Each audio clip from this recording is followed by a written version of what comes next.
صحیح بخاری کی روایت ہے کہ اللہ ارشاد فرماتا ہے جس نے میرے ولی کے ساتھ عداوت رکھی میرا اس کے ساتھ اعلان جنگ ہے۔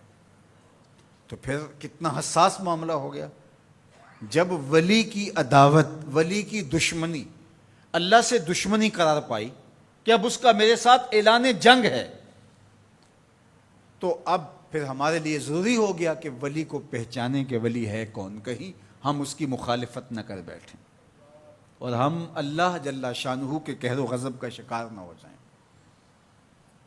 تو یہاں اسی حدیث میں جو بخاری کی میں نے آپ کے سامنے رکھی کہ میرا بندہ فرائض کی ادائیگی کے بعد کثرت نوافل سے میرا قرب حاصل کر لیتا ہے، پھر آنکھیں اس کی ہوتی ہیں، قوتیں میں ڈال دیتا ہوں، ہاتھ اس کے ہوتے ہیں لیکن پکڑنے کی توانائی خاص اس میں ڈال دی جاتی ہے۔ فَكُنْتُ سَمْعَهُ الَّذِي يَسْمَعُ بِهِ، کان اس کے ہوتے ہیں لیکن وہ میری اس دی ہوئی خاص قوت سے سنتا ہے۔ ہاتھ اس کے ہوتے ہیں لیکن پکڑائی کی قوت خاص طور کے اوپر میں اس میں ڈال دے۔ پاؤں اس کے ہوتے ہیں لیکن وہ میری عطا کردہ خاص قوت سے چلتا ہے۔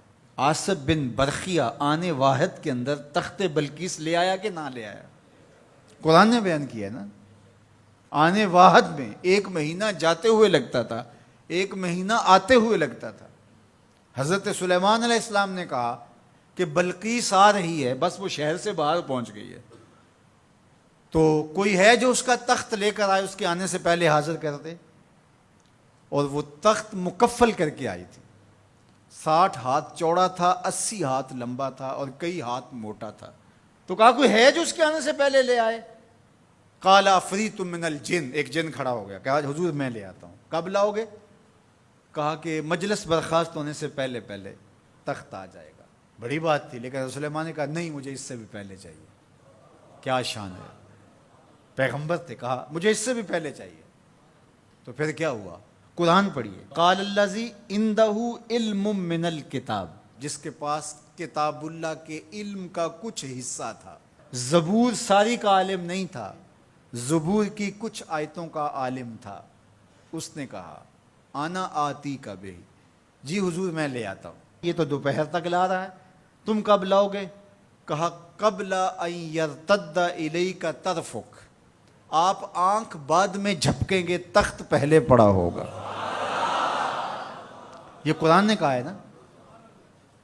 اور ابھی حضرت سلیمان نے آنکھ جھپکی نہیں تھی تو تخت سامنے پڑا تھا۔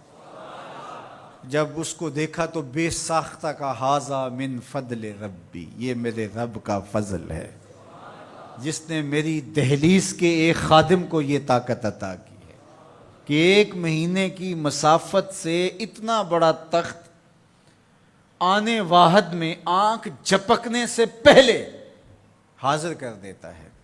آنا آتی کا بے ہی، لفظ سنیے، آنا میں، آتی کا آتا ہوں، بے ہی اس کو ساتھ لے کے، یعنی میں ابھی گیا اور ابھی آیا اور تخت بھی لے آیا، اور وہ وہاں سے غائب بھی دکھائی نہیں دیا اور تخت بھی وہاں موجود تھا۔ اور حضرت سلیمان نے کہا کہ یہ میرے رب کا فضل ہے، اور اس کہانی کو میرے رب نے قرآن میں بیان فرمایا۔ جو کرامات پچھلے انبیاء علیہم السلام کی امتوں کے اولیاء کو حاصل تھیں، وہ اس امت کے اولیاء کو بھی حاصل ہو سکتی۔ جس طرح حضور نبیوں سے افضل ہیں، حضور کی امت باقی امتوں سے، اور حضور کی امت کے اولیاء باقی امتوں کے اولیاء سے افضل ہیں۔ تو جب ان کی یہ کرامت ہو سکتی ہے کہ آنے واحد میں تخت بلقیس لا سکتے ہیں، تو اگر اس امت کے کسی ولی کی ایسی کرامت بیان کی جائے تو اس میں طبیعت میں بے چینی کیوں پیدا ہو؟ یہ تو حضرت سلیمان کی امت کے ولی کو بھی اللہ کمال دیا ہے، تو محمد عربی کے غلام کو کیوں نہیں دے سکتا؟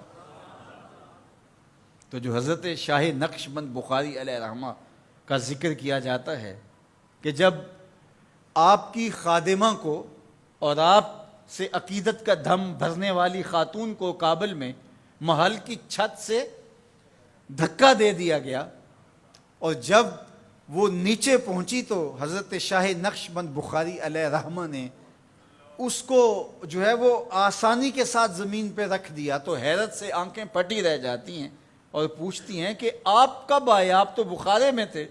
تو برجستہ بولتے ہیں تو از چبارہ آمدی من از بخارا آمدن، تو چبارے سے چل پڑی تھی، میں بخارے سے چل پڑا تھا۔ تو یہ حضور کے غلاموں کی شان ہے، اور یہ کوئی جو ہے وہ بعید نہیں ہے۔ باقی رہی بات یہ عقل نہیں مانتی، تو معجزہ اور کرامت ہوتے ہی وہی ہیں جو عقل انسانی کو عاجز کر دیں۔ جو عقل میں آ جائے وہ تو فن ہوگا۔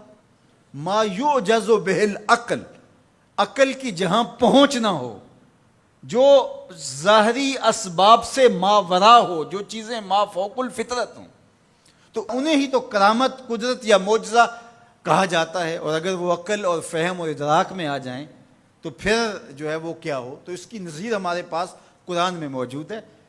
اب اللہ کا ولی کون ہوگا؟ حضور علیہ السلام سے پوچھا گیا، ابن مردوی اور باقی لوگوں نے روایت کیا کہ حضور ولی کون ہے؟